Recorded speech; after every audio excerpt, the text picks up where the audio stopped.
Və 12 barmaq bağırsağa. Öd kisəsi çıxmış insanlarda öd axını həmişə mədəyə qayıdır. Sizdə də öd refluksu var. Helikobakter mikrobunuz da müsbət çıxdı. İnşallah ki, müalicə eləyəcəyik. Müayinə vaxtı narahat oldunuzmu? Yəni bir narahatçılıq keçirdinizmi? Bir şey hiss etdiniz, ağrılıdırmı? Müayinədən qorxan insanlara nə deyirsiniz? Qorxmasınlar, rahat. Rahat.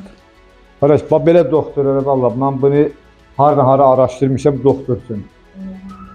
Neçə gün bunun qabına düşərəm, bir xəstəm var, gün düşmüşəm bunun qabına, İsmail doktorun hesabı ilə düşmüşəm, bunu tapmışam üzünlərə.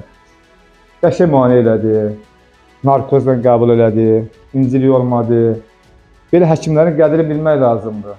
Çox gözəl həkimdir. Mən sizə uzun ömür, can sağlığı, çox sağ olun, var olun. İnşallah bizim xəstəmiz sağlar Allahın köməyindən. Sağ olun, var olun qardaş. HCC Clinical Hospital, sağlamlığınızı bize itibar edin.